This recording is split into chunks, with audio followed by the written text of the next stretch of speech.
Hi hello नमस्कार, मी काजल तुम्हा सगळ्यांचं परत एकदा आपल्या आजच्या व्हिडिओमध्ये अगदी मनापासून स्वागत करते। तर आज खरं तर आजचा दिवस फार जास्तच माझा कामात जाणार आहे, गेलाय सकाळपासून पण। तर नवीन एक गोष्ट आहे जी तुम्हाला दाखवायची होती। ही साडी मी घेतली होती त्यावेळेस तुम्ही बघितलं होतं, बरेचसे कमेंट आले की तुला स्वतःला नेसायला घे। तर ही साडी इतकी अप्रचंड चांगली आहे नाही, आपण जी दुकानातून 2000-3000च्या साड्या घेतो, माझी तर जी 3000ची आहे ना, मला सहायला घेतलेली सगळ्यात पहिल्या लग्नाच्या वाढदिवसाला माझ्या मिस्टरांनी घेतलेली, तिच्यापेक्षा डबल ही साडी छान आहे। फक्त 1100 का 1200, मी काल बघितलं त्यावेळेस मला 1500 दाखवत होतं, तर 1500च्या खालीच आहे साडी। तर मी तरी 1200ला घेतली होती, पण आता थोडं वाढलं वगैरे असेल तर तिचा हा ड्रेस तयार झालाय बघा। घागऱ्याचा तिचा वरचा मी पंचकोन्याचा गळा दिलाय, पण लहान मुलीचा जास्त गळा असा उंचीला येत नाही, त्याच्यामुळे हा जो पंचकोन आहे ना थोडासा पसरट जाणवतो। आणि बॅक साईडला मी तिला हे असं दिलंय, काहीतरी नवीन फॅशन म्हणजे नवीन वेगळं केलंय आणि फुगाबाई दिली। खरं तर असे ड्रेस ना स्लीवलेस छान दिसतात, पण माझ्याकडून जेवढ्यांनी पण घेतले त्यांना सगळ्यांना फुगाबाईच आवडते। आणि तिचं हे स्कर्ट आहे, तुम्हाला दाखवते, खूप सुंदर ड्रेस रेडी झालाय। मी याला खालून अशी मोत्याची पण थोडीशी लेस लावली, म्हटलं थोडासा लुक येईल छान म्हणून। आणि हा बघा, हा तिचा स्कर्ट आहे, स्कर्टचं फिनिशिंग पण बघा। आणि इथून मी थोडंसं ओपन ठेवत असते जेणेकरून घालताना ना काही प्रॉब्लेम येऊ नये ना, त्यासाठी। हे बघा, हा असा स्कर्ट आहे। तर 2.5 वर्षाची मुलगी आहे। स्कर्टची उंची मला थोडीशी मी एवढी जास्त ठेवलेली आहे, त्यांनी मला 20 सांगितली होती, पण मी थोडी 22 ठेवलेली आहे जेणेकरून पुढेही तिला वापरता यावा ना, त्यासाठी। आणि कपडा खरंच अप्रचंड छान आहे, खूप छान आहे कपडा। तो शांत राहा ना बाळा। त्यानंतर तिच्या बहिणीचा फ्रॉक आहे जी की 6 महिन्याची आहे। तर बघा, तिला सुद्धा म्हणजे मला वाटत होतं स्लीवलेस द्यावं, पण तिच्या आईची इच्छा होती फुगाबाई, तर म्हटलं ठीक आहे। ही पण छान दिसते, हे बघा फुगाबाई। थोड्या वेळाने खेळ। आणि बॅकला, हा ठीक आहे, तर बॅकला मी असं इथं ही दिलाय, बटन दिला। तिच्या आईचं म्हणणं होतं नॉर्मल साधी बटन लावा, पण कपड्याचे धागे निघत होते, त्यामुळे जर बटन लावाय गेली असती तर सगळं फिनिशिंग बिघडलं असतं, त्याच्यामुळे मी थोडक्यात असं दिलंय। चेन सुद्धा लावताना थोडंसं फिनिशिंग बिघडतंय, धागे निघतायत असे, त्याच्यामुळे मी असं शक्यतो बटन देतोय जेणेकरून घालताना पण एवढा काही प्रॉब्लेम येत नाही। आणि हा याचा पुढचा पार्ट आहे, तर बघा पुढचा तर किती सुंदर असा लुक दिसतोय आणि खरंच खूप मस्त कमी पैशात कमी बजेटमध्ये हा पैठणीचा ड्रेस रेडी झालेला आहे। साडी जर 1100ची असली तरी एका साडीमध्ये माझे आणि 3 व्हायला पाहिजे होते, पण यावेळेस 2च ड्रेस शिवून अगदी थोडासा तुकडा शिल्लक राहिला, कारण मी घेर खूप दिलेला आहे। हे बघा, प्लेट भरपूर मी इथं टाकलेल्या आहेत। तर जरी हा 6 महिन्याच्या मुलीचा फ्रॉक असला तरी मी याच्यामध्ये 2 मीटरपेक्षा जास्त कपडा यूज करते, 2 मीटरपेक्षा जास्त, 6 महिन्याच्या मुलीचाच।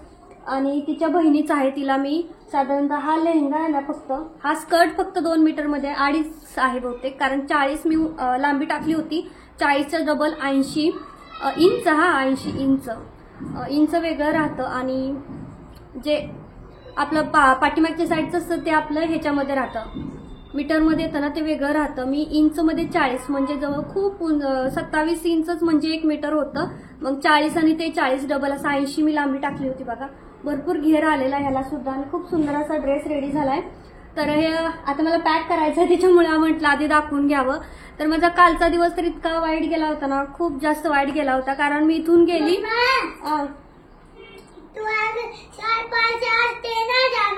हो ना,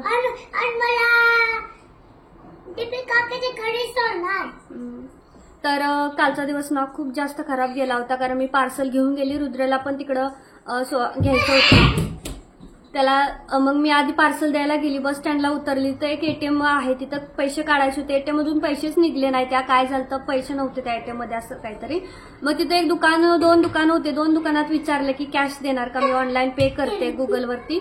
तर इतके लोक, बापरे, कोणी कुणावर विश्वास ठेवत नाही म्हटलं ते सरळ, आम्ही असं कॅश देत नाही। अरे काय फरक पडला असता, आणि तरी ठीक आहे जाऊ द्या। मग आली घरी, रुद्राला घेऊन घरी आली, नंतर घरी नव्हती येणार, त्याला घेतला आणि नंतर पुढे तिथून म्हटलं डबल रिक्षा करून त्याच्या स्कूल पाशी जे एटीएम आहे तिथून पैसे लगेच निघतात, तिथून काढले पैसे। मग म्हटलं आता पार्सल घरी कधी घेऊन जाऊ, चल जाऊया। 10 मिनिटं रिक्षाची वाट बघितली त्या उन्हात, पण रिक्षाच आला पण नाही, एक आला तर ते पण थांबला नाही, इतकं थकून गेली, म्हटलं आता मला उभाच राहायचं नाही, तशीच पार्सल घेऊन घरी आले। मग आता आज ती पार्सल आणि आजची पार्सल दोन्ही घेऊन जायचंय। आता रुद्राला पण सुट्टी लागलेली आहे, त्याच्यामुळे आता रुद्राला कुणाकडे तरी ठेवावं लागेल, त्याला नाही घेऊन जाऊ शकत, इतकं बेकार ऊन आहे ना, बापरे। तर चला आता मी पार्सल माझी पॅक वगैरे झालेली आहे, त्याला पहिलं जेवायला देते कारण मला यायला उशीर होईल। हा नाही, तर मग आता त्याला जेवायला देते आणि त्याच्यानंतर मी जाते, मी रिटर्न येऊन जेवते, कारण आता मला जेवायला वेळ नाहीये. मी केलाय थोडा नाश्ता, त्यामुळे भूक पण नाहीये. चला तर आत्ताच आले पार्सल टाकून आणि बघा चेहरा कसला झाला, इतकं ऊन लागते ना बापरे. अस्तर घ्यायचा जायचं होतं तर रिक्षा लगेच लागली होती, तर म्हटलं राहू दे, अस्तर आणायचे होते मला, अस्तर संपलेत आणि त्यासाठीच आज मी गेले होते. आता डायरेक्ट संध्याकाळी यांच्यासोबत गेलं ना, इतके कालवा करतात. अस्तर घ्यायचं म्हणजे तिथं गर्दी असते, अर्धा पाऊण तास तर जातोच त्याच्यामध्ये, तर ती इतका कालवा करतात, लवकर उरक लवकर उरक. त्यामुळे एकटी जायला मला बरं वाटतं. आणि आज मला धुवायचं आहे ब्लँकेट, कारण खूप खराब झालंय. तर बघा रुद्राने कपाट उघडं ठेवलंय, हे सगळं तसंच आहे. आता हे सगळं आवरायचं ना, आता काय मला कटिंग आणि स्टिचिंगला टाइम भेटणार नाही.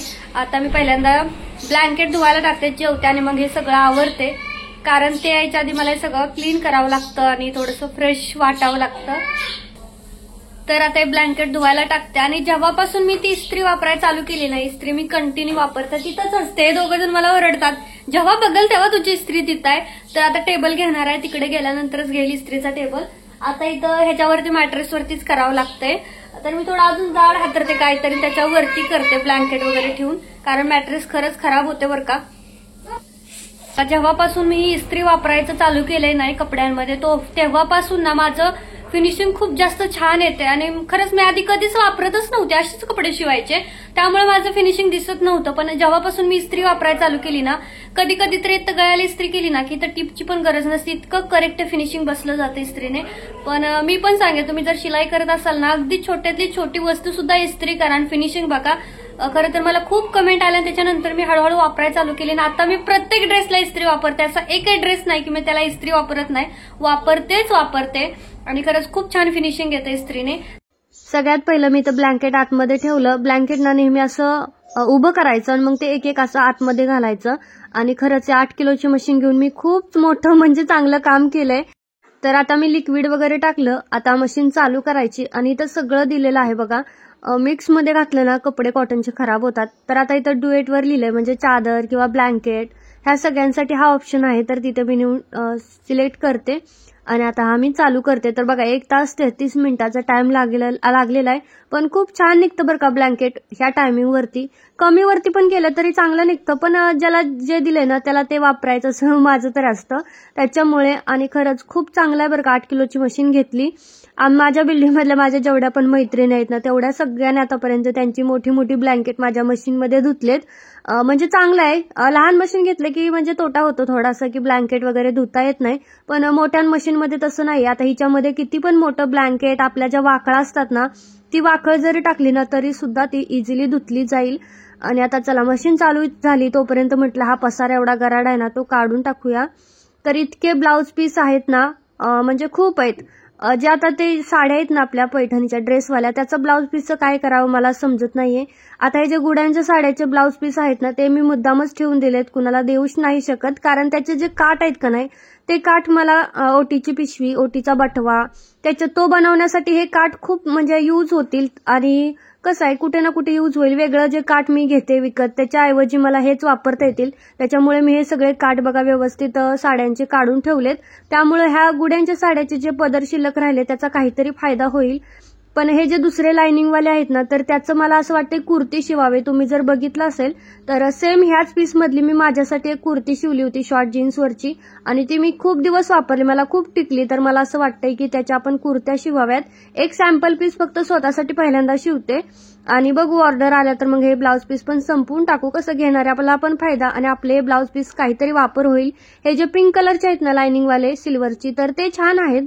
असे म्हणजे अस्तर वगैरे लावले ना मस्त कुर्ती तयार होते. मी स्वतः पहिला एक शिवलेलं आहे, तुम्ही बघितलं असेल भरपूर याच्यामध्ये. आणि इतके आहेत ना, खूप आहेत त्याच्यातले, तरी मी खूप देऊन पण टाकले, तरी पण भरपूर आहेत. आणि गुढीसाठीच्या ज्या साड्या होत्या ना त्या मी चांगल्या वापरल्या होत्या, त्याच्यामुळे त्याचे पीस पण चांगले आहेत आणि ते फेकून पण नाही देऊ वाटत आहे. कॉटन सिल्क साड्या मी सिलेक्ट केल्या होत्या गुढीसाठी, त्याच्यामुळे हे बघा कॉटन सिल्क मधले हे पीस आहेत जे की होतील कुठे ना कुठे यूज. तर आता असं काठ वगैरे यूज होता येतच. काल परवा एक बटवा शिवला, 2 शिवले, त्याच्यामध्ये हाच मी ग्रीन कलरचा काठ वापरला होता आणि इतकी सुंदर अशी ती ओटीची पिशवी तयार झाली होती, खूप मस्त तयार झाली होती. खरं तर आज हे काढणार नव्हते, पण आज अजून एक मला टोपी शिवायची होती आणि त्याचं कॉटनचं जे कपडा होता सगळ्यात तळाला गेला होता, त्याच्यामुळे मला हे काढावं लागलं. आणि हे जे म्हणलं आता सगळं वेगवेगळं असं फोल्डमध्ये भरून ठेवूया, जेणेकरून कसं लक्षात राहतं कशामध्ये काय आहे आणि मग पूर्ण सगळं उसकटावं नाही लागत.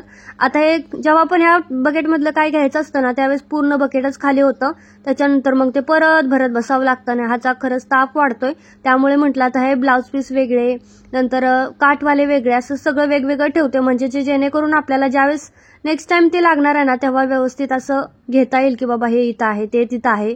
आणि आता जे ज्याचे काठ मी काढून टाकलेले आहेत ना त्याचं म्हटलं असं पळपुट आपण ठेवतो का नाही त्याच्या खाली कालच एका ताईची कमेंट आली की जे कपडे शिल्लक राहतात त्याचं पळपुटाच्या खालचा तो कव्हर शिव आणि त्याच्यावरती पळपुट बेलणं, म्हणजे पळपुट हलणार नाही मग चपाती करताना. आणि त्यांची आयडिया मला आवडली, तर म्हटलं वेळ कशाला घालवायचा, पटकन तयार करून घेऊया. आणि इतके पीस आहेत म्हटलं याचं काही ना काही करूया, कारण हे इतकं ठेवून गच्च भरले ना बकेट. म्हटले हे बाकीचे जे मला काही कामात येत नाही त्याचं काहीतरी करूया. पण ज्यावेळेस स्वतःसाठी काय करायचं असतं ना मी कसं पण उचलते आणि कसं पण करते. तर आता बघूया त्याचं कसं तयार होतंय ते. तर हे बघा, हे असं मी पळपुटासाठी तयार केलं, काहीच केलं नाही, फक्त ब्लाऊज पीस असे आतमध्ये फोल्ड केलेत आणि शिलाई दिली चारी कोपऱ्याला, काय सुद्धा केलं नाही, कुठे कटिंग सुद्धा केलं नाहीये. मी चौकोनी ह्यासाठी केलं की बेलणं पण आपलं खाली येतं ना चपाती लाटता, मग ते बरोबर खाली यावं, त्यासाठी बघा बरोबर असं झालंय तयार आणि किती छान दिसतंय. एकाच पदराच्या ह्याच्यामध्ये झालंय हे. आणि आता बाकीचे पण आता न फेकून देता. आणि अजून एक मी म्हटलं चला पायपुसणी तयार करूया, तर मी इथे असं बसायला आसन टाईप असं केलं होतं. तर रुद्राचं म्हणणं आहे की ते माझ्यासाठी पांघरायचं बनवलंय, तर त्याच्यासाठीच आता बनवावं का मोठं, जे ब्लाऊज पीस उरले त्याचं असं लांब ठेवून मोठे असं बनवावं का असं माझं चाललंय. तर बघू आता, त्याची म्हणणं होतं की मम्मा माझ्यासाठी बनव. तर हे किती छान दिसतंय, एवढा बरोबर शेप आला नाही, कसं तरी पटपट केलं मी, कारण मला बाकीचं पण काम होतं, तर म्हटलं पटपट करून घेऊया. पण छान झालंय. ह्याच्यामध्ये मी 5-6 ब्लाऊज पीस आतमध्ये वापरलेत ना, तर जाडजूड झालंय. पायपुसणीसाठी छान आहे, पण कशा ना कशासाठी वापर होतोच याचा, बनवून ठेवलं की. तर रुद्रासाठी आता मी नक्कीच एखादं गोदडी वगैरे म्हणतात ना तशी शिवेन. आणि बघा तोपर्यंत माझे तो ब्लँकेट धुवून झाले, कसलं निघलंय असं वाटतंय की नवीनच दुकानातून घेऊन आलोय की काय, इतकं ते जास्त छान निघलंय, खूप मस्त. आणि त्याच्यानंतर आता बघा मशीनचं टब क्लीन करते, कारण मी महिन्याला करते आता हा लास्ट आहे. आता डायरेक्ट तिकडच्या रूमवरती गेल्यानंतरच मागवेन. आतमध्ये मशीनमध्ये काय टाकायची, ही स्काल्गोची पावडर आहे, मशीन वेगवेगळी भेटते, मी टॅग करेन, तुम्ही तिथून घ्या, खूप स्वस्त ऑनलाईन आहे. दुकानात खूप महाग आहे, 200ला 1 पॉकेट भेटतं आणि ऑनलाईन आपल्याला 200ला 4-5 पॉकेट असे भेटतात, त्यामुळे ऑनलाईन नक्की घ्या. तर इथं टब क्लीनचा ऑप्शन असतो, तो सिलेक्ट करायचा आणि टब क्लीन करून घ्यायचा.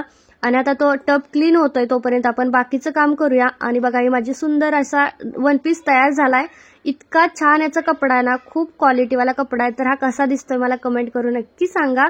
तर चला आता तेल बनवते, कारण डोकं इतकं दुखत होतं ना संध्याकाळी, तर म्हटलं तेल बनवूया.